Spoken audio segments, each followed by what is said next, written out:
What is going on, you guys? Alright, so if y'all remember back when I came back from summer break back in August, and y'all know that story of I was struggling to make the payments that I owed my mom and had to DoorDash nonstop, and I found comfort in watching the Ninja Turtles. Well, that movie was the original.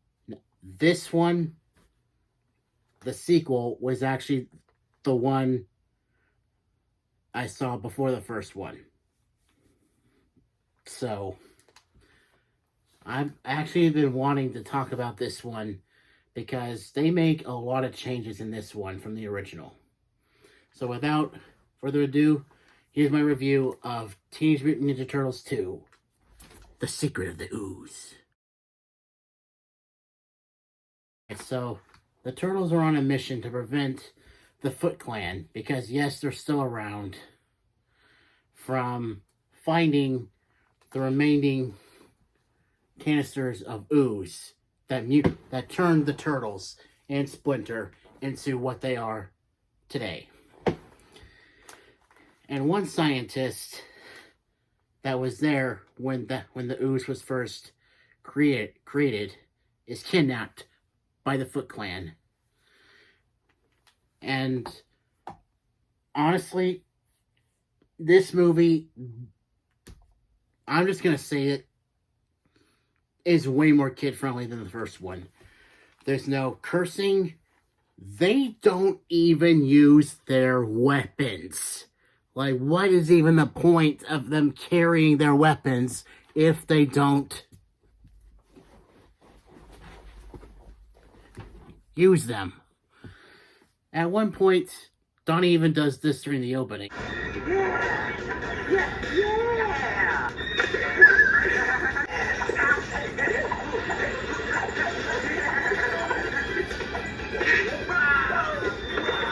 Alright, he gets a pass because that made me laugh my ass off. That will always make me laugh my ass off. But still. And literally, how this movie starts and makes you crave pizza.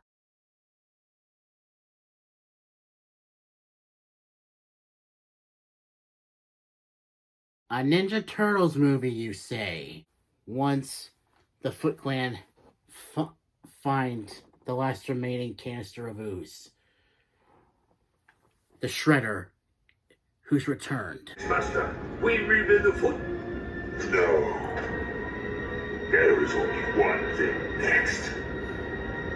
Revenge. And maybe later on we'll get some pizza. First of all, how did he survive? Second of all, why are they hiding his face? We already know what he looks like in the first one. Okay, you could argue that maybe he's doing it because of a Japanese form of shame or something. I don't know. But one thing is for sure, the Shredder is freaking terrifying when you only hear his voice. And based on how he talks about the ooze, you can tell, oh shit, it's about to get real. And he uses the ooze to create mutants of these two animals, Toka and Razor, a snapping turtle and a wolf. And they are ugly. And they're basically infants, and they're stupid infants. The doctor himself even says so. Okay, they're stupid infants. But anyway, once the Turtles find out that the Shredder is back, they have to leave April's apartment and go look for a new place to live. And once they do find a new place to live... Don't believe this! Yes! Yes! Yes! Because they can't go back to their old sewer den, because the Foot already know that that's where they will be. And so, The doctor is rescued by the turtles, and he has an antidote that can reverse the mutation. But in order to get Toka and Razor to take it, it has to be digested. So they put it in ice cubes, and I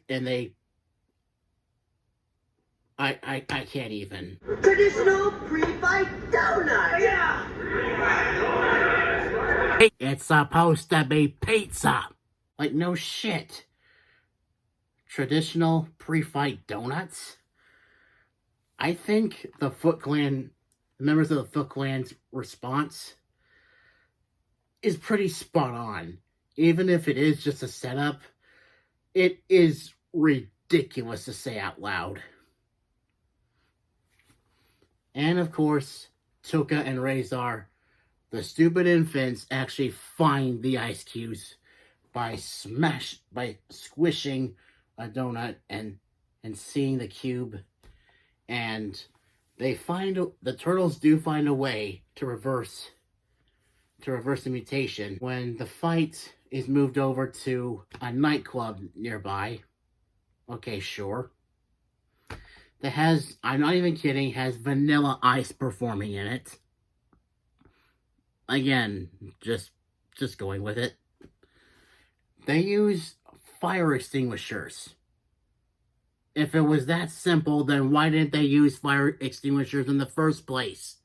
I'm trying to tell myself, it's a Ninja Turtles movie. It's not supposed to make sense.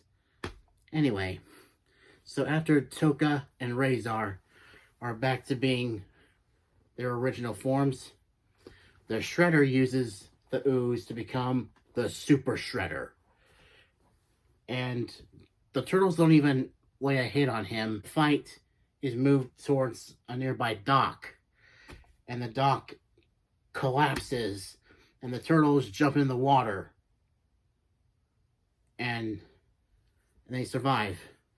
And then that's how the Shredder dies. Kind of anticlimactic. Then they go back to their hideout, and they're just like, yes, winner, we pulled it off. We weren't seen. He pulls out a newspaper article, says, try harder. It says, Ninja Rap Born. Because for some reason, Vanilla Ice made a song about rapping ninjas. Because of course he did. And that's how the movie ends. It's pretty ridiculous when you think about it, but it was the 90s, so you gotta give it a little leeway. Okay, so something I noticed, most of the characters are basically the same, except April and Donnie are recasted for some reason. And with this new actor for Donnie, I can take him a lot more seriously than I can with Corey Feldman. Because when Corey Feldman is voicing Donnie, I think of his role in The Lost Boys. He honestly sounded more like Stallone on helium. Really think about that, and then go watch any of his movies and see if you don't hear it too. Now, Splinter... Right into the back of a garbage truck! Ah! Come away from there. You better listen to Elmo. In the review of the first movie, I did harp on that a bit. And yes, that is still the same puppeteer and voice as Elmo. But Kevin Clash, both in this movie and in the original, I don't think if I added it in my review of the original, but he goes on, he can actually be taken seriously in this role. Not only is he super dramatic, you not only hear how much he admires the turtles, you can see it. Now the outside world beckons your teenage minds. Yeah. But they could never understand. Their world can never be ours. Not even pizza? Pizza's okay. And the reason you don't really see that side of Splinter in the first one is because he spent most of the movie away from the turtles. And you only got to see how much they appreciate him. But in this movie, you get to see how much Splinter appreciates them. And you can definitely see that when he does call them my son, my son, my son, he truly does think of them as his sons. And with Raph, he's pretty much the same, although his anger is more restrained, which, because of the complaints from the first movie, it kind of does make sense. And it's good character development because it's also a good lesson for kids. He is a hothead, and he does have to be restrained at one point. Because, well, he can be very reckless when he's angry. And it shows that sometimes getting angry and acting on your anger is not the way to go. And that's a great lesson for kids. Another reason why he's the best. Yes, he's the best. Ninja Turtle. Fight me. And Mikey is the same. And yes, it's still the same voice as the annoying dog from Balto. Well, the lives of two people don't amount to a hill of beans in this crazy world, no sir. That's why you're getting on that plane. Maybe not today, maybe soon. Great. I'm sure a lot of kids got the Casablanca reference. Like, seriously, what the hell? Okay, so the only things I didn't like was no Corey Feldman and no Casey Jones. That's it. Overall, I absolutely love this movie. It is a time capsule for my childhood, and I still love this movie. It's full of a lot of laughs, a lot of heartfelt moments, and overall, I just freaking love it. It is the ultimate 90s cheese. And yes, it does make me crave pizza. So I had pizza for dinner before I started filming this. Yeah, I had to get in the spirit. I had to. Well, hope y'all enjoyed. So until next time, stay positive and stay awesome, everyone.